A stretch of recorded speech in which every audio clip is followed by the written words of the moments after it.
Akhil Bharatiya Congress committee के राष्ट्रीय सचिव बनने के बाद पहली बार रघुवीर सिंह बाली शिमला पहुंचे, जहां राजीव भवन में उनका गर्मजोशी के साथ स्वागत किया गया। कांग्रेस पार्टी के सह प्रभारी संजय दत्त से भी बाली मिले और पार्टी के कई मसलों को लेकर चर्चा की। शिमला में मीडिया से रूबरू होते हुए रघुवीर सिंह बाली ने बताया कि सरकार कोरोना की स्थिति से निपटने के लिए असफल रही है। कोरोना के मरीजों को सरकार मूलभूत सुविधाएं तक मुहैया नहीं करवा पाई है। यहाँ तक कि ऑक्सीमीटर जो कि गांव-गांव में होना चाहिए था, वो भी नहीं मिल पा रहा है।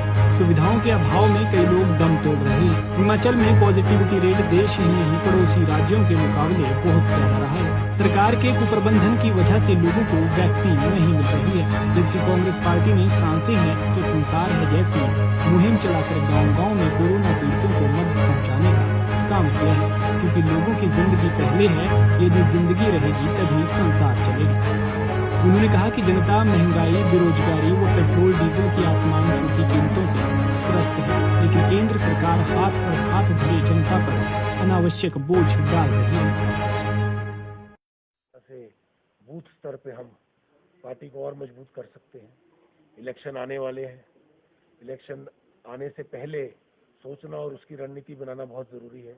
उसके बारे में बात हुई, पीसीसी के काम के बारे में, किस तरह से काम कर रही है। बहुत चीज़ें पीसीसी कर रही है, कोविड के दौरान भी कर रही है, और क्या क्या चीज़ें और करने की ज़रूरत है, उसके बारे में बड़ी सकारात्मक, बड़ी पॉजिटिव बातचीत। अब मैं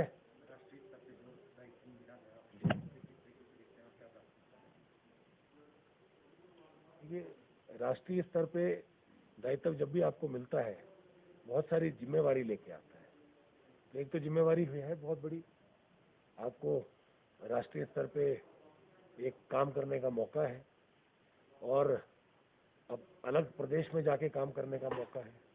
पार्टी को किस तरह से आपने जो सीखा है अपने नौजवान जीवन से, NSUI से जो आप सीखते आए हैं, यूथ में सीखा है, अब बड़ी कांग्रेस में।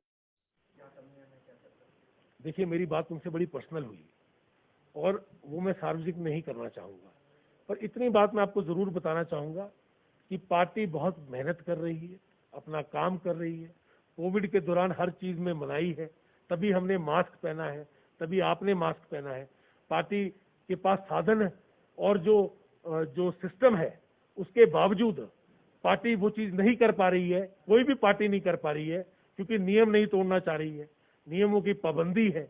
पर पार्टी के बारे में और पार्टी के नेतृत्व के बारे में, पार्टी में काम कैसा होना चाहिए उसके बारे में हमारी बड़ी विस्तार में चर्चा हुई, और मेरा मानना है कि पार्टी ने अच्छा काम किया है, और आगे पार्टी निरंतर हमेशा अच्छाई की तरफ बढ़े और मेहनत करे और अच्छा काम करे, ऐसा हमारी बात है। देखिए, गुटबाजी हर जगह होती है। गुट जब एक अम्ब्रेला के अंदर घर में भी 10 लोग होते हैं तो उनकी ओपिनियन अलग अलग होती है। ऐसी कोई बड़ी गुटबाजी कांग्रेस पार्टी में नहीं है।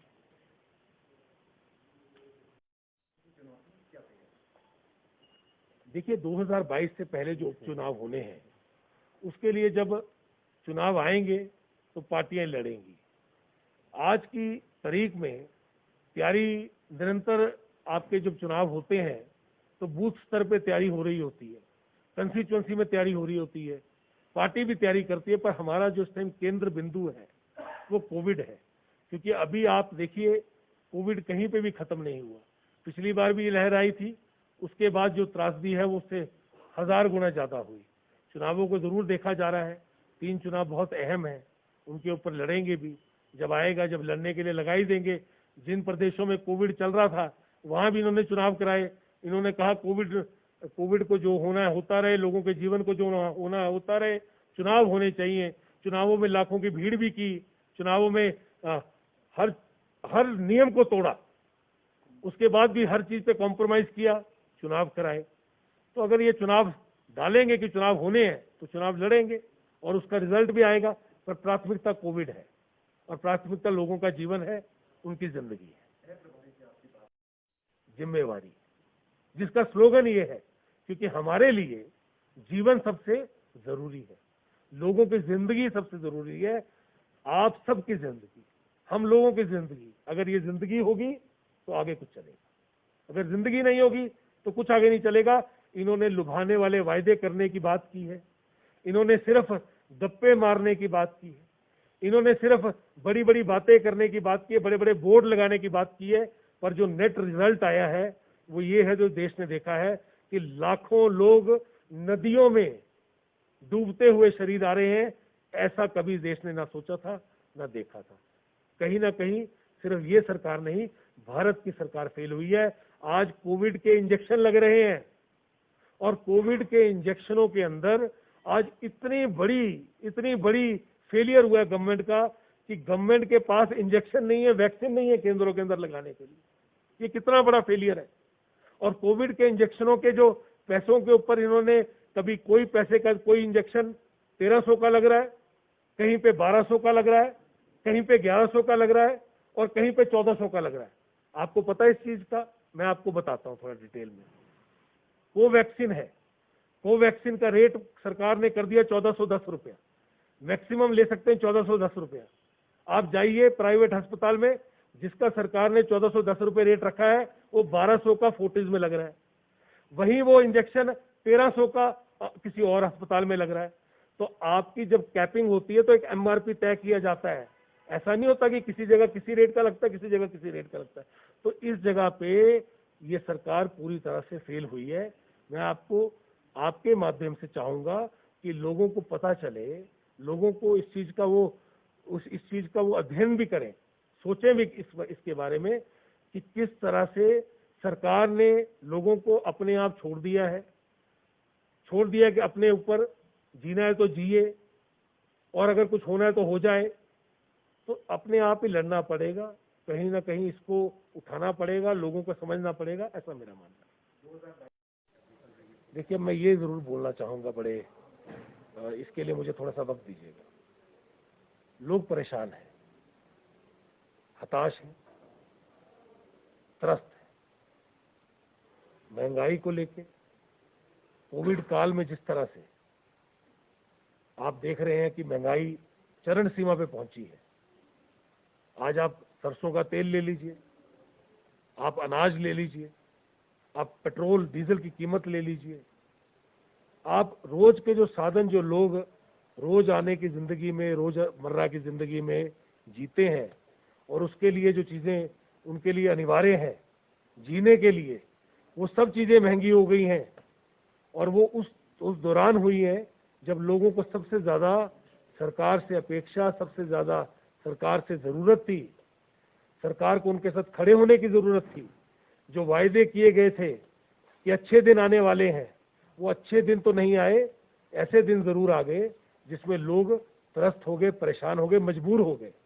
आज बेरोजगारी की समस्या को देखिए, जो लोग कोविड के कारण इतने सारे वापस आए, जो लाखों की संख्या में आपके प्रदेश में, हमारे प्रदेश में वापस लौटे हैं, उन लोगों को किस तरह से दोबारा रोजगार दिया जाएगा, उनके घर की रोटी किस तरह से चलाई जाएगी, उसके ऊपर काम करने की जरूरत है। उस पर सरकार पूरी तरह से विफल हुई है। सिर्फ इस पे ही नहीं, अगर आप आगे जाके देखें, जो पलायन हुआ, जो मजदूर गए, जो यहां से बाहर चले गए, आज उनको लाने के लिए दुगने पैसे खर्चने पड़ रहे हैं, तब भी वो नहीं आ रहे हैं। उनको किस तरह से लेके आना है, उसकी जरूरत है। कोविड के दौरान आपने, हमने, सबने देखा किस तरह से लोग तड़प रहे थे। आज हजारों का आंकड़ा इस प्रदेश ने छुआ, छोटा सा प्रदेश, आबादी छोटी सी, घर दूर दूर घर। दिल्ली के अंदर घर के ऊपर घर है, फ्लैट के ऊपर फ्लैट है, एक बिल्डिंग के अंदर 50 फ्लोर है और उसके अंदर लाखों हजारों लोग रहते हैं। उनका पॉजिटिविटी रेट देखिए, 100 में से वहां पे अगर 2 लोग हो रहे हैं, अगर 1 लोग हो रहे हैं, तो यहाँ 100 में से उसी जगह 20 गुना। जब वहां पे रेट 3% था तो यहाँ पे रेट 21% था। आप देख रहे हैं कितना ज्यादा फर्क था। पॉजिटिविटी रेट का मतलब होता है कि 100 में से कितने लोग अगर टेस्ट कराएंगे तो उनको कोविड निकलेगा। अगर आज से तकरीबन 10 दिन पहले 100 में से अगर 100 लोग टेस्ट कराते थे तो 21 लोग हिमाचल प्रदेश में पॉजिटिव निकलते थे, उतने ही दिल्ली के अंदर 3 निकलते थे, 7 लोग पंजाब में निकलते थे, और उत्तराखंड जो कि एक हिल स्टेट है, हिमाचल की तरह भौगोलिक स्थिति है जिसकी, वहां पे 8 लोग निकलते थे। तो सरकार को सोचने की जरूरत है, इसके ऊपर काम करने की जरूरत है कि उत्तराखंड अगर 100 में से 8 लोग वहां पे निकलते थे, यहाँ पे 21 क्यों निकलते थे। ये उस टाइम की बात कर रहा हूं मैं, जब कोविड के ऊपर पूरे देश ने नियंत्रण पा लिया, उसके ऊपर काम किया, उसके ऊपर उन्होंने मेहनत की, आप तब भी नहीं कर पाए। तो ये प्रदेश, हिमाचल प्रदेश, पूरी तरह से विफल हुआ। ऑक्सीजन सिलेंडर, लोगों के लिए वेंटिलेटर, मरीजों के लिए बेड, दवाइयां, ऑक्सीमीटर, ये सरकार टेस्ट की रिपोर्ट तक नहीं करा पाई। और ये एक इकलौता, बहुत कम राज्य हिंदुस्तान में ऐसे होंगे जिन्होंने इस तरह से फेल हुआ, जिनका सिस्टम। आपको मैं छोटी सी चीज बताना चाहूंगा, हिंदुस्तान में आप कहीं पे भी जाएं, आप प्राइवेट लैब में टेस्ट करा सकते हैं। आप चंडीगढ़ जाएं, आप दिल्ली जाएं, आप कहीं भी जाएं, आप टेस्ट करा सकते हैं, और RT-PCR की रिपोर्ट आपको वहां प्राइवेट लैब से मिल जाती है। ये इकलौता ऐसा प्रदेश है जहां पे सिर्फ गवर्नमेंट के हॉस्पिटल में जाके टेस्ट कराना पड़ता है, किसी लैब को परमिशन नहीं दी गई। क्यों नहीं दी गई लैब को परमिशन? अगर टेस्टों की और लैबों को परमिशन दी जाती, अगर 10 लैबों को परमिशन दी जाती, अगर शिमला के अंदर जहां हम बैठे हैं वहां पे 10 लोग लैब में टेस्ट कर रहे होते RT-PCR का, तो आज इतना लेट लोगों को पता नहीं लगता, लोगों ने घर में ही दम तोड़ दिया। सरकार की इतनी सोच नहीं रही कि हमको लोगों को टेस्ट की सुविधा देनी है।